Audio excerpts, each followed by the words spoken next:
Captain Zilker and the determined hauler. Captain Zilktar of the Krasian Marauders stared at the holographic display with all four of his eye stalks, mandibles clicking in what his species considered a smug grin. The human cargo vessel, determined hauler, drifted lazily through the void, utterly oblivious to the predator lurking behind the small asteroid cluster. Honestly, these humans made it too easy sometimes. Weapon status? He chittered to his tactical officer. Lieutenant Pex flicked her antenna in acknowledgement. Disruptor cannons charged, Captain. Boarding team standing by. And you're absolutely certain this is a defenseless transport? Dr. demanded. The last human ship they'd attempted to board had turned out to be considerably less defenseless than advertised. The Krasian Marauders were still short 3 gunboats and 27 crew members from that particular miscalculation. Absolutely, Captain, Pex confirmed, tapping her data pad with one chitinous appendage. Their manifest shows only industrial mining equipment bound for the Centauri colonies. No weapons listed whatsoever. No weapons listed, Zolker repeated slowly, as if testing the words. How convenient. The navigator, a slender Pulian named Torak, swiveled his elongated neck toward the captain. Sir, if I may, this is the 3rd human vessel we've targeted this solar cycle. Perhaps we should reconsider. The Galactic Union has upgraded humans from mostly harmless to approach with caution for a reason. Dr. slammed one of his claws against his command chair.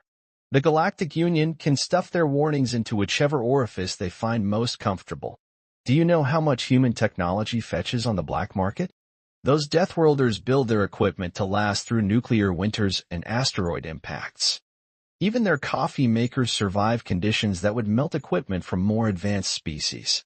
Speaking of coffee, interrupted GRA, the massive security chief, my cousin's sister-in-law's spawn mate tried some once. Stayed awake for 7 consecutive cycles and developed the ability to see through time. Temporarily, of course. Fascinating, Zolker replied, not bothering to hide his sarcasm.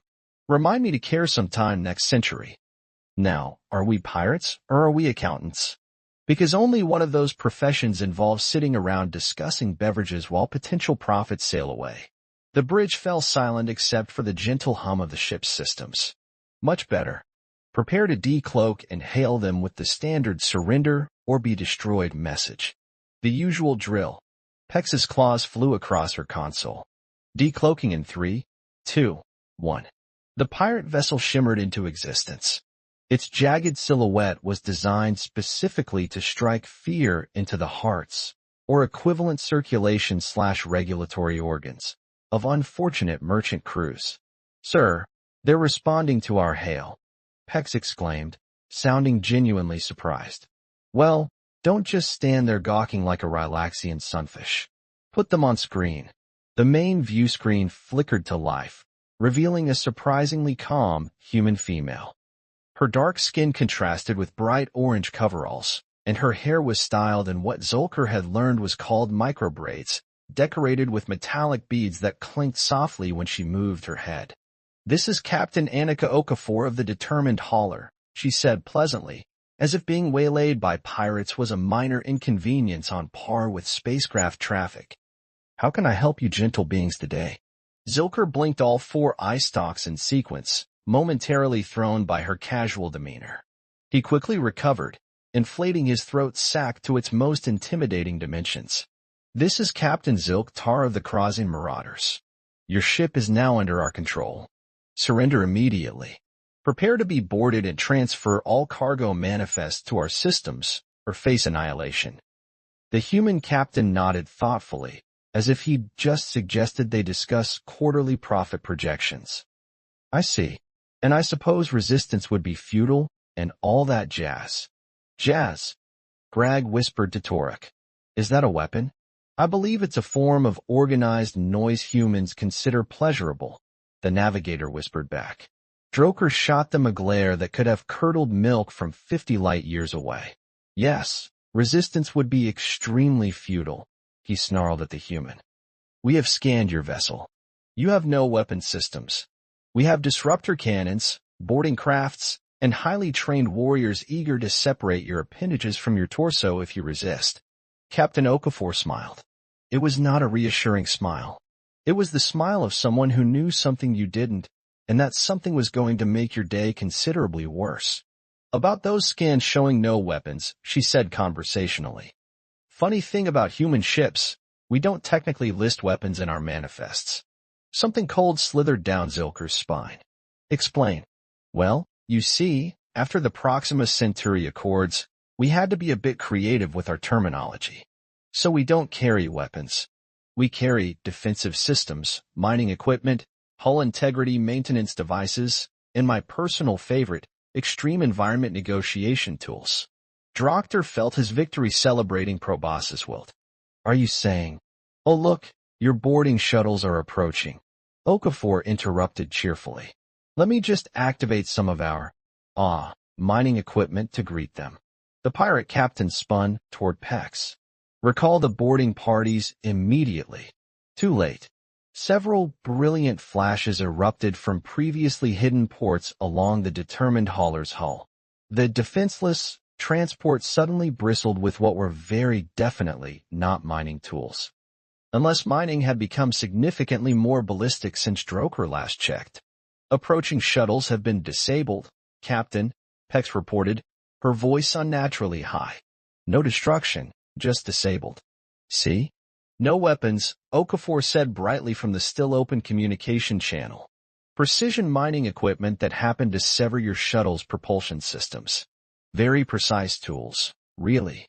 We're quite proud of them. Zerker seethed, his carapace flushing the deep violet of humiliation and rage. This deception violates interstellar commerce regulations. Actually, it doesn't, Okafor corrected him. The manifest clearly lists modified Heckler and Koch defensive systems under industrial equipment. Not our fault your translator parsed it as rock-crushing machinery. The security chief cleared his throat with a sound like gravel in a blender.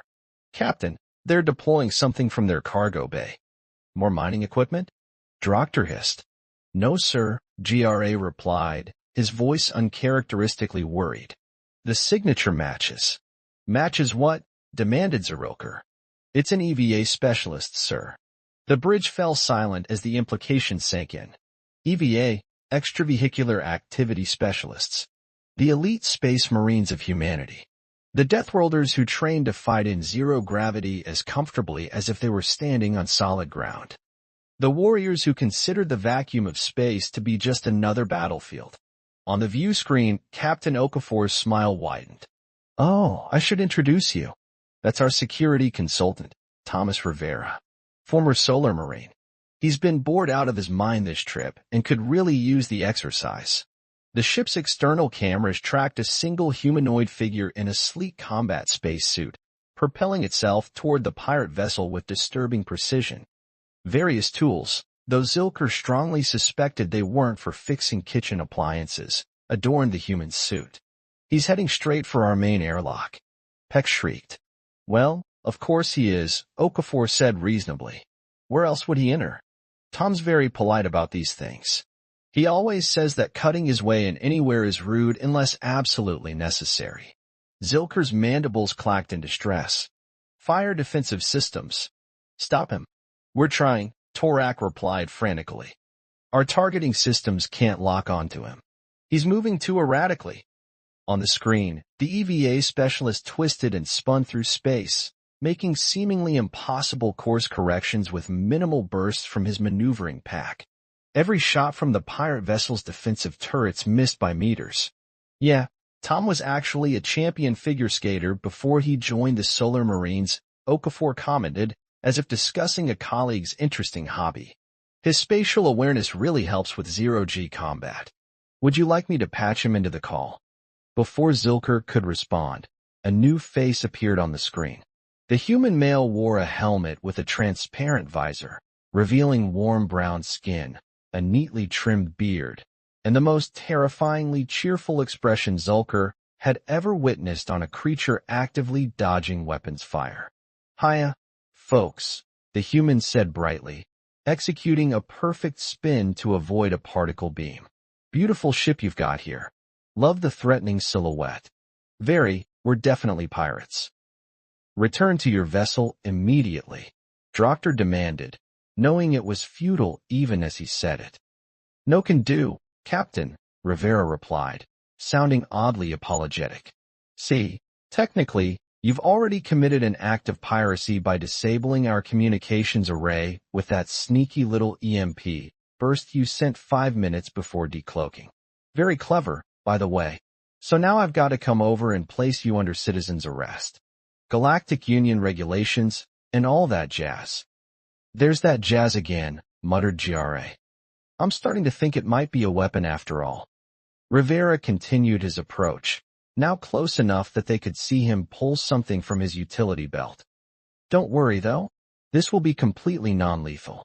Probably won't even hurt much." "He's reached the airlock," Pex announced unnecessarily, given that they could all see it on the main screen. "Seal all internal doors. Security teams to the main airlock," ordered Zilk Tar. Now, Rivera chided as he attached something to the external airlock controls. "Let's not make this more difficult than it needs to be. Oh, by the way, Captain O, I'm about to temporarily borrow their communication system to make an announcement. Hope that's okay." "Fine by me, Tom," Okafor replied. "Just try not to break too many of their things. Paperwork, you know." "I hear that," Rivera nodded, still working on the airlock panel. "All right, I'm in." To Zilker's horror, Rivera's voice suddenly echoed throughout the entire ship via the internal communication system. "Attention Krasin Marauders. This is Thomas Rivera, security consultant for the determined hauler. Your ship is now under temporary control of Human Merchant Marine Authority, according to Galactic Union Piracy Prevention Statute 47B. Please move calmly to your designated emergency assembly areas and wait for further instructions. Anyone not in an assembly area in the next 5 minutes will be presumed hostile and dealt with accordingly. Have a pleasant day." "How did he hack our system so quickly?" Torak whispered, horrified. "I did mention he was bored during this trip, right?" Okafor said conversationally. "He's been studying Krasin computer architecture as a hobby. Said something about your encryption being charmingly retro." Drockter watched in mounting despair as the airlock panel flashed green and Rivera disappeared inside his ship. A moment later, alarms began blaring. "Captain," Pex exclaimed, "internal sensors are detecting some kind of gas being deployed through our ventilation system. Relax. It's just a mild sedative." Rivera's voice came through the comms again. "Non-toxic to all known species. You'll wake up with a slight headache, but nothing serious. Think of it as a mandatory nap time." The bridge crew looked at each other in panic as a faint sweet smell began permeating the air. "You won't get away with this," Zerker hissed, even as his limbs began feeling peculiarly heavy. Captain Okafor shrugged on the view screen. "We already have. Look, I'll make this simple for you. In about 20 minutes, you'll all wake up. Your ship will be under control of our autopilot system, heading directly to the nearest Galactic Union outpost. Your boarding shuttles are being towed by our mining equipment deployment systems as totally not tractor beams, I swear, and your crew will be perfectly fine, if slightly embarrassed." Zilker's eye stalks began drooping against his will. "But why not just destroy us?" Okafor looked genuinely surprised. "Destroy you? That would be wasteful. Do you have any idea how much paperwork is involved in destroying a pirate vessel? Besides, your ship is quite nice. The GU will probably auction it off, and honestly, I'm thinking of bidding on it. I've always wanted a vacation cruiser, and with a few modifications, this would be perfect." "Vacation cruiser?" Zilker slurred, fighting to stay conscious as his bridge crew slumped one by one in their seats. "Oh yes." Okafor nodded enthusiastically. "I'm thinking of repainting it something cheerful. Maybe yellow with little daisies along the hull. What do you think?" The last thing Zilker saw before consciousness abandoned him was Rivera appearing on the bridge, waving cheerfully. "Sleep tight, Captain," the human said. "And next time, maybe consider a more honest profession. I hear the Galactic Postal Service is hiring." As darkness claimed him, Zerilker had his final coherent thought. The Galactic Union really needed to update their warning about humans from approach with caution to avoid at all costs. Consciousness returned to Captain Zilk, Tar like an unwelcome visitor, rudely and with a throbbing headache. His 4 eye stalks unfurled slowly, each one sending fresh waves of pain through his central nervous system. The lighting on the bridge had been dimmed to a merciful low level, which was the only kindness the universe seemed willing to grant him at present. "Status report," he croaked, his voice sounding like it had been dragged across asteroid gravel. No response. Zirktar forced his aching body to straighten in the command chair. The bridge wasn't empty as he'd initially feared. His crew lay slumped at their stations, beginning to stir with various groans and clicking sounds of distress. But there was something else. A human woman in a Galactic Union peacekeeping uniform sitting casually in the navigator's chair, boots propped up on the console, reading something on a data pad. "Good morning, sunshine," she said without looking up, or whatever the Krasian equivalent of morning is. "You folks have 3 suns in your home system, right? Must make for complicated greetings." Dr. bristled, throat sac inflating automatically in a threat display. "Who are you? Where's that insufferable security consultant?" "Officer Melanie Kowalski, GU Peacekeeping Force," she replied, finally glancing up from her pad. She had pale skin, auburn haircut in a practical short style, and the weary eyes of someone who had seen too much of the galaxy's nonsense. "Tom went back to the determined hauler after setting the autopilot and giving us your coordinates. He said to tell you it was nothing personal, just business. Also mentioned something about your weapon systems being out of alignment by 0.3 degrees, which is apparently why they kept missing him." Lieutenant Pex groaned from her tactical station. "Is that why I couldn't hit him? A 0.3-degree misalignment? We just had those calibrated last lunar cycle." Kowalski shrugged. "He suggested having a professional look at them after your incarceration period. Apparently, your calibration technician was, and I quote, either drunk or possessed of an additional limb that accidentally hit the console during the process." GRA, the security chief, somehow managed to look offended despite his insectoid features not being designed for the expression. "That technician charged us premium rates." "You got scammed," Kowalski said flatly. "But then again, professional integrity might be an unreasonable expectation when hiring for a pirate vessel." Zilktar's mandibles clacked in agitation. "Where are you taking us?" "Outpost Sigma 9. We'll arrive in approximately 6 hours. Kowalski swung her boots off the console and stood. "Your ship is currently under GU control. All weapon systems are locked, and the engines are on a preset course that cannot be altered without a 15-digit access code that, frankly, I don't even know. So don't get any heroic ideas." "And our crew?" Torak asked, his elongated neck wobbling as he regained his equilibrium. "All accounted for and currently waking up, just like you. That sedative was specifically calibrated for your species biology. Gave everyone the exact same nap time." She checked her wrist device. "We've got about 5 hours and 48 minutes before we reach GU HQ. I'm here to ensure you don't cause any trouble, though honestly, that sedative has probably left you all too loopy to try anything clever." Zerker's head throbbed in reluctant agreement. "Now," Kowalski continued, pulling up a chair and sitting directly across from Zilker. "Let's have a chat about why the notorious Krasian marauders, terror of the lesser Magellanic shipping lanes, decided it would be a brilliant idea to attack a human transport vessel." "The manifest said it was defenseless," Pex muttered. Kowalski's laugh had all the warmth of interstellar space. "Right, let me guess. No weapons listed." Drokter's silence was answer enough. "You know," Kowalski said, leaning forward, "there's actually an unofficial guidebook circulating in pirate networks called Species to Avoid. Humans are Chapter 1. Didn't you get the memo?" "I thought it was propaganda," Zerker admitted reluctantly. "Propaganda?" Kowalski blinked slowly.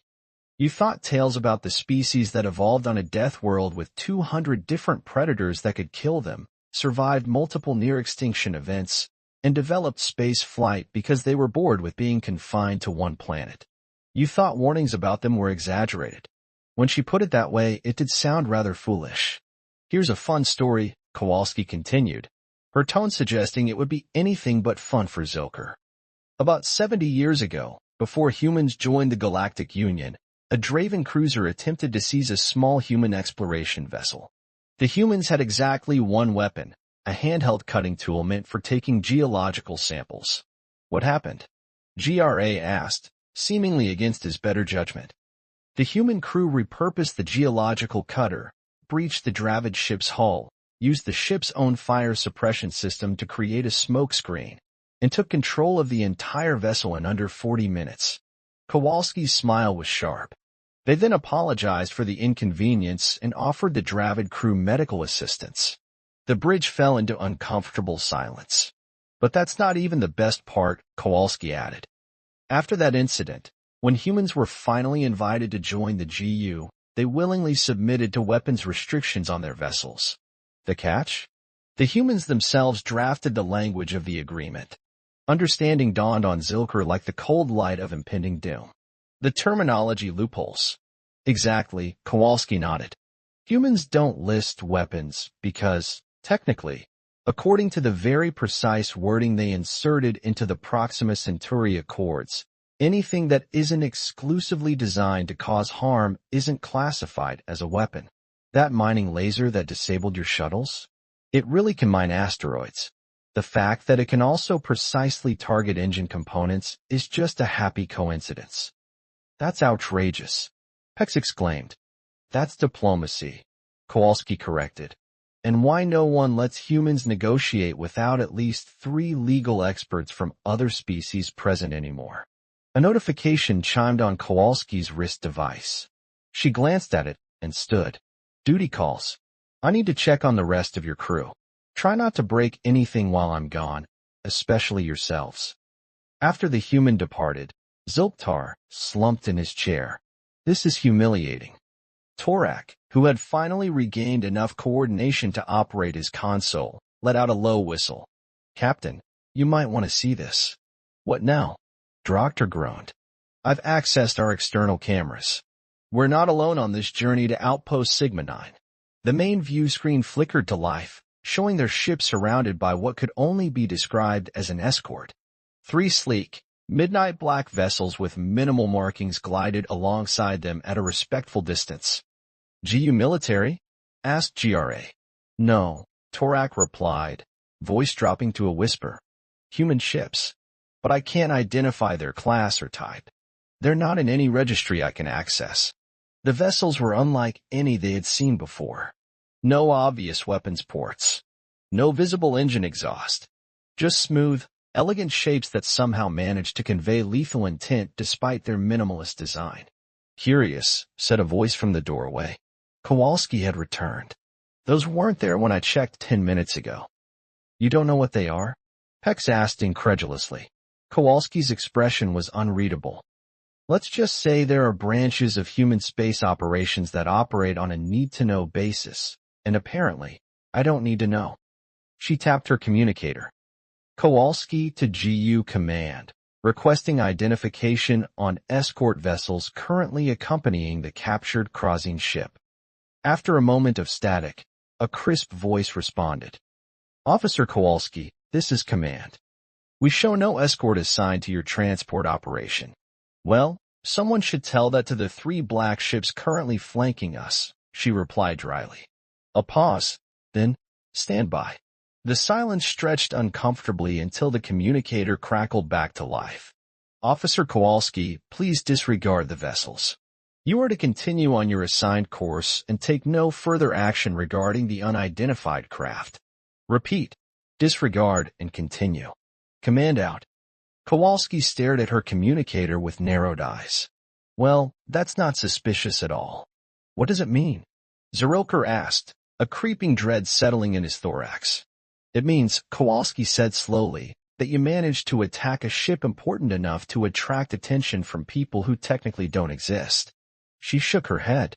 The determined hauler must be carrying something more valuable than mining equipment. A new transmission alert flashed on the communications console. Pex looked to Kowalski, who nodded permission to answer. The view screen changed to show Captain Okafor's face, still cheerful, though now wearing a formal uniform instead of orange coveralls. Hello again, she greeted them. Just checking in to see how everyone's doing. No hard feelings about the whole sedative thing, right? Drockter glared with all 4 eye stalks. Is there something you want, Captain? Actually, yes, Okafor replied. We'll be making a slight detour before you reach Outpost Sigma 9. Nothing to worry about, just a routine inspection of your vessel. Kowalski stepped forward. Captain Okafor, I'm Officer Kowalski of the GU Peacekeeping Force. I wasn't informed of any detours. Ah, Officer Kowalski. Your reputation precedes you, Okafor said smoothly. I believe if you check your updated orders, you'll find this detour has just been authorized at the highest levels. Kowalski's device chimed as if on cue. She glanced down, her expression cycling through confusion, surprise, and finally resignation. Orders confirmed, she said stiffly. May I ask the nature of this inspection? Just standard procedure when dealing with pirates who've shown specific interest in human vessels. Okafor explained vaguely. The black ships will guide you to the inspection point. Please follow their lead. The transmission ended before anyone could ask further questions. I don't like this, GRA grumbled. That makes 2 of us, Kowalski muttered. The inspection point turned out to be a massive space station that appeared on no official charts. It hung in space like a predator waiting in the darkness, all sharp angles and utilitarian design, bearing minimal markings except for a stylized Earth insignia and the letters HDFC. Human Defense Force Command, Kowalski translated, looking increasingly uncomfortable. This is a military intelligence station. Their ship was guided into a cavernous docking bay, where they were met by a contingent of humans in crisp black uniforms. Captain Okafor was among them, standing beside a tall, pristine-looking man with silver hair and more decorations on his uniform than Zuckter had seen outside of ceremonial military parades. Welcome to Waypoint, Okafor called as they disembarked under the watchful eyes of armed guards. Sorry for the detour, but you've attracted some high-level interest. The silver-haired man stepped forward. Admiral Victor Bowman, Human Defense Force Intelligence Division. Captain Zilker, I presume. Drockter straightened as much as his aching exoskeleton would allow. Yes. Am I to understand we're not going to a GU outpost? Oh, you'll get there eventually, Bowman assured him. But first, we need to have a conversation about your recent activities, specifically your unusual interest in human shipping routes. Kowalski cleared her throat. Admiral, with all due respect, this falls outside standard GU protocol for pirate apprehension. Noted, Officer, Bowman replied without looking at her. Your concerns have been logged and will be addressed through proper channels. In the meantime, we'll take custody of the prisoners. This is the 3rd human vessel you've targeted in as many months, Bowman continued, fixing Zuckter with a penetrating stare. Most pirates learn after their first encounter with us. You, however, seem unusually persistent. Drockter felt his crew's eyes on him. He hadn't told them about his special interest in human vessels. I find human technology fascinating, he admitted. It's robust in ways other species' technology isn't. Fascinating enough to risk your ship and crew repeatedly? Bowman pressed. Our profits from selling salvaged human tech have been substantial, Zilker replied defensively. Bowman exchanged a look with Okafor. I see. And your buyers? Who's so interested in human technology that they're willing to pay premium rates? Drockter hesitated. Piracy was one thing. It carried specific, manageable consequences within GU space. Revealing the names of his buyers, some of whom held considerable power in various systems, was another matter entirely. I think, said a new voice, that our friend here might need some context to understand the gravity of his situation. Thomas Rivera, the security consultant from the determined hauler, strolled into the docking bay. Gone was the cheerful demeanor. This Rivera was all business, his expression hard as he approached the group. Captain Zilker, let me be direct, Rivera said. The determined hauler isn't just a cargo vessel. It's a bait ship. A what? Zilker and Kowalski asked simultaneously. For the past 6 months, human intelligence has been tracking an unusual pattern, Rivera explained. Someone has been systematically collecting human technology, particularly our navigation and propulsion systems. Not to use or reverse engineer, but to analyze for weaknesses. The kind of weaknesses that could be exploited in, say, a coordinated attack on human colonies. Drokter's mandibles clicked in genuine shock. I knew nothing about this. My buyers simply said they valued human craftsmanship. Your buyers are fronts for an organization called the Hegemony. Okafor interjected. A splinter group that believes the Galactic Union has become too accommodating to aggressive species, particularly humans. Their ultimate goal, Bowman continued, is to push humanity back to our home system. They've been gathering intelligence, analyzing our technology, and preparing for what they believe would be a swift, decisive strike against key human outposts. Kowalski looked stunned. Why hasn't the GU been informed? Who says they haven't? Bowman replied cryptically. Rivera approached Zerker directly. Here's what's going to happen. You're going to give us every detail about these buyers, names, locations, communication protocols, everything. In exchange, your punishment will be limited to standard GU penalties for piracy. Your crew will serve minimal sentences. And if I refuse? Zerktar asked, though he already suspected the answer. Then, Rivera said quietly, we classify you as enemy combatants rather than pirates. And this entire conversation moves from the realm of criminal justice to military intelligence. Trust me when I say you don't want that. Zerker looked at his crew, tired, confused, and now frightened. He thought of the seamless way Okafor and Rivera had neutralized his entire ship with minimal effort, of the black ships that appeared from nowhere, of this massive station that existed on no official records. I'll cooperate, he said finally. Wise choice, Bowman nodded. Officer Kowalski will witness and document everything to ensure GU protocols are followed.